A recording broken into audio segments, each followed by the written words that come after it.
Welcome everyone. Thank you for being with me. Thank you for checking into the channel. Today is June 19th. We're in the middle of eclipse season. I decided to come on board and do your eclipse readings. It's been challenging, I have to say, and I'm sure all of you are in many different states on your path. Facing challenges, moving through them, coming out the other side. And so I thought I would stop by and check in and offer you some readings and some guidance for this eclipse season. We're in the middle of it. The 20th, 21st is the second eclipse. The third eclipse is going to be on July 5th. And we just started Mercury retrograde. So why I'm doing these on Mercury retrograde, I don't know. But I think hopefully the messages will still come through that you need to hear. I'm doing okay. I hope you are too. And without further ado, here come your eclipse season readings. Take care, everyone. Bye-bye. All right, Taurus, welcome to your reading for this eclipse season. Thank you for joining me. I've gone ahead and shuffled the deck. I've said my prayer. I've laid out a few cards from 3 different decks. We've got 4 Thoth deck cards, 2 cards from the Pagan Otherworlds, and 1 card from the Enchanted Map Oracle deck. And so I'll begin your reading by saying the prayer that I say at the beginning of every reading, and then I'll start to flip over the cards and begin to see what the story and the message is that comes through. So let me just say my prayer. I ask that the white light surround us, the light of protection, understanding, and healing. I ask that my guides come through and speak clearly this day for our understanding. May all of my Taurus viewers' intentions be heard and answered, and I ask that these readings be for the highest and best of all concerned. I ask this through all my teachers. Please show us the messages and energies for this eclipse season for the Taurus folks, Sun, Moon, Rising, and Venus. Thank you, Spirit. Okay, I'm going to show you your cards one by one. The first card up is the Princess of Discs in reverse. The second card is the Knight of Discs. Now the Knight is the King in this deck, so this is the King of Pentacles. And the third card up is the Five of Cups. And the last card up is the Four of Pentacles. 4 of Discs, power. Okay.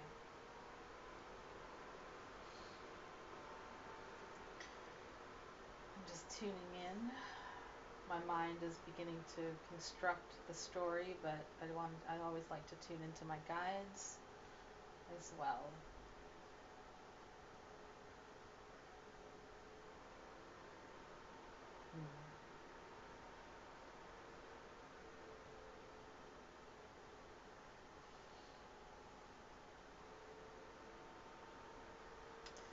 Okay, so when I see the pentacles in reverse, hold on, my guides are like, okay. I'm seeing a motion that's kind of like this no motion that's happening. And so I'm sensing that there was a movement or a gift that was offered to you that was rejected by you. I'm just getting this big like no, no, no. There's perhaps an opportunity that you were offered or were given, and a part of you just said no. It didn't want it. There's an opportunity that came forward that you said no to. Okay, and that's the Princess of Discs saying no in her body, and the Knight of Discs, the King of Discs, saying no in his being. And the King of Discs, let me just say, is a very astute moneymaker card. This is the king who knows how to work with money, who knows how to bring abundance to his kingdom, who knows how to bring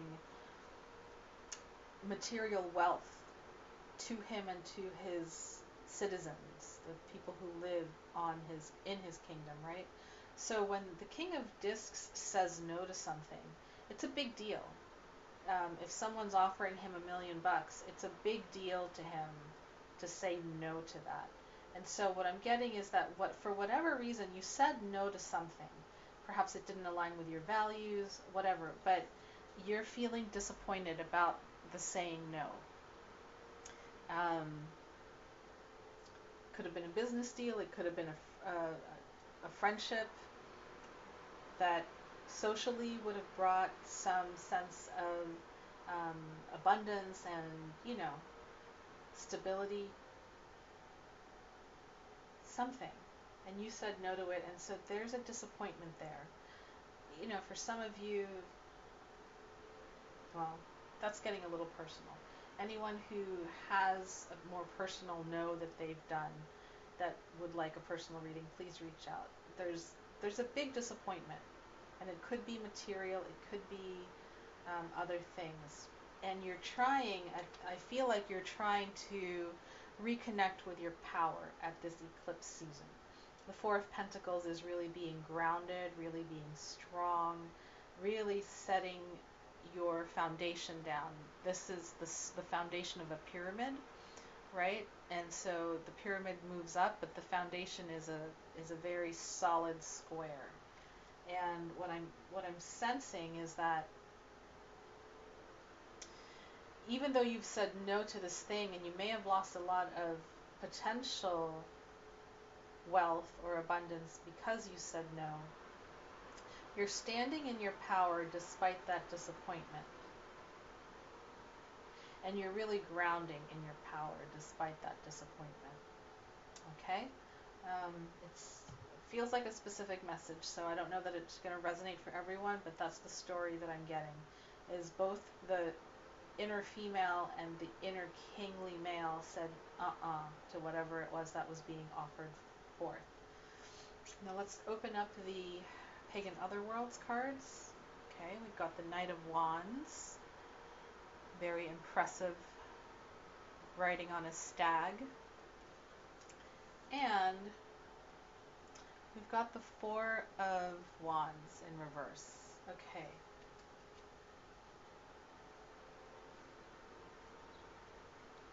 Okay.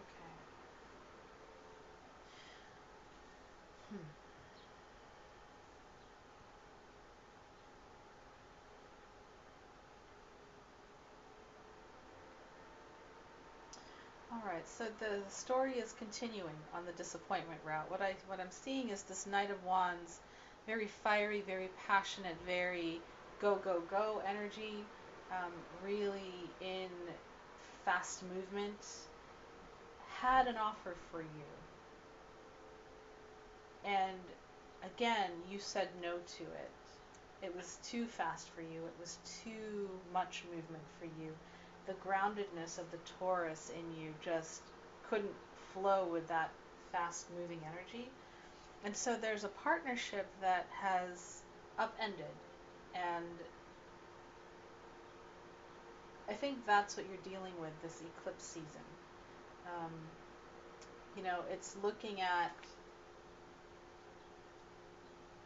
It's looking at why that didn't work for you. It's looking at the disappointment on both sides. It seems like these two kings would get along. This bringing the ideas, this bringing the groundedness and the hard work to bring it together. But for some reason it wasn't balanced, and for some reason the Knight of Discs, the King of Discs said, I'm reclaiming my own power at this time.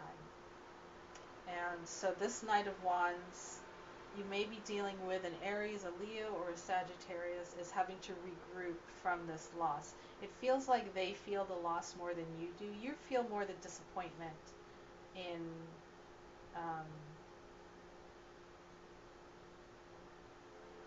I'm hearing you feel more the disappointment in the situation and how you wish you could have gone forward, and they're dealing more with the loss of you as a partner in crime, or a partner in business, or a partner in love.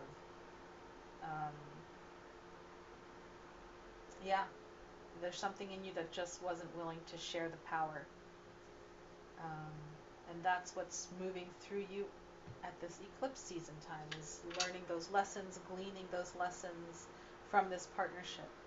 I'm getting that this partnership was actually a pretty good one. Um, so I'm not sure why you said no to it, but in these things, trust that your no was a no and that you needed to heed the no. Let's look at your. Actually, let me tune in and see if there are any other messages before we look at the oracle card. Spirits, guides, any messages for Taurus? I'm getting the message that even though it's disappointing, it is to stand tall in the choice that you made. As an adult in the world, we have to make these choices sometimes in a split second, and we regret some of them, right? But to keep your life moving forward, you can't go back and undo what happened, but you can move forward and reconsolidate your power and just move forward from here. And who knows, maybe later on down the line, the energies will align again for both of you to reconnect. But for now, you have to accept the choice you made and not stay too long in the disappointment energy, but consolidate and move forward. Okay, that's the message. And let's look at the enchanted map card. It is yeah, sad embrace. Okay, so there's a grief that goes along with this as well. There's a grief, there's a sadness. It's letting yourself feel that sadness, letting yourself acknowledge that within you it was a sad parting of ways. Um, and I'm getting the number 45, which is the 9, and that is also a number of completions. Let me just read what the book has to say about the sad embrace.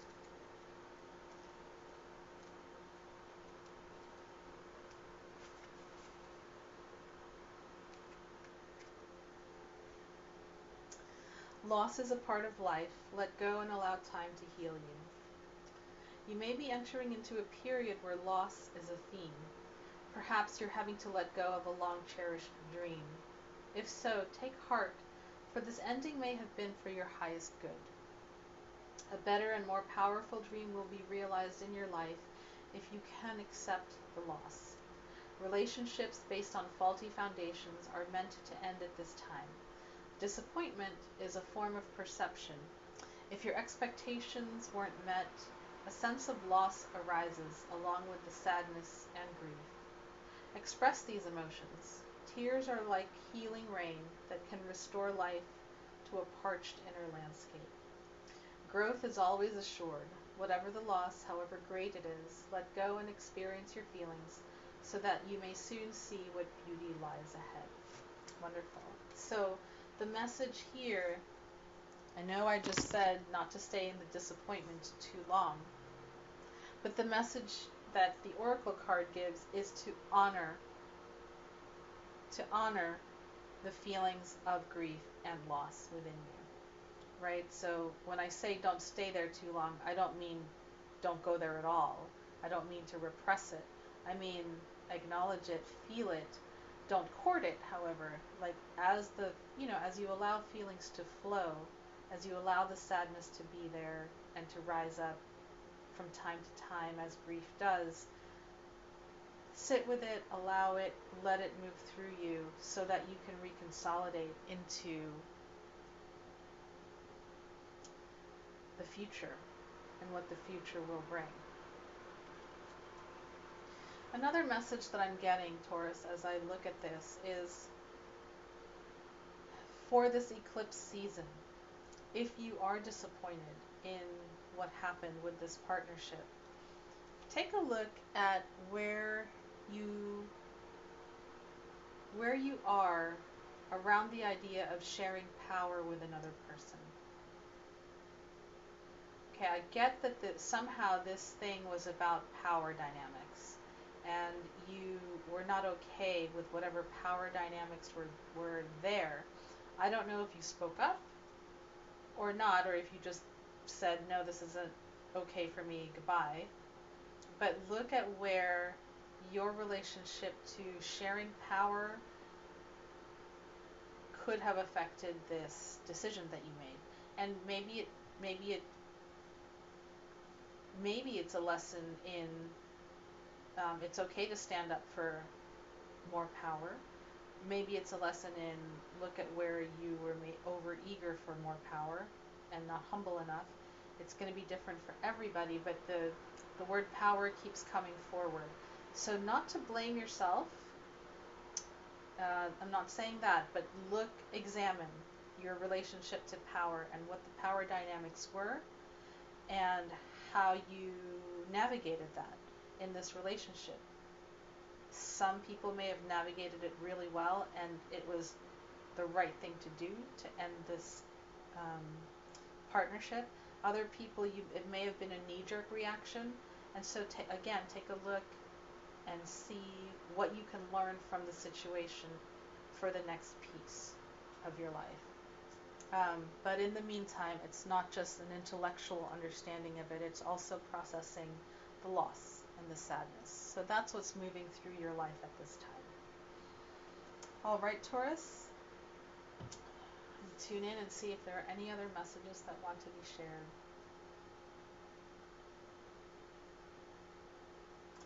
I'm getting the message to say that you are strong and this partnership loss will not, it's not going to be the end of you. You're not completely devastated in a Tower moment or a Ten of Swords moment.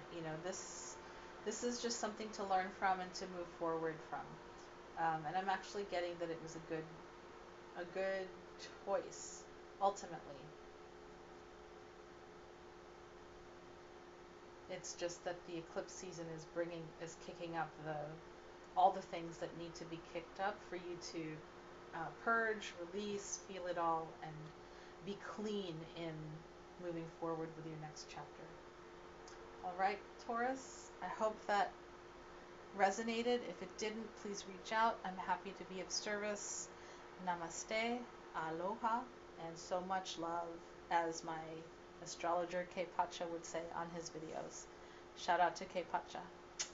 Take care, Taurus. Bye-bye.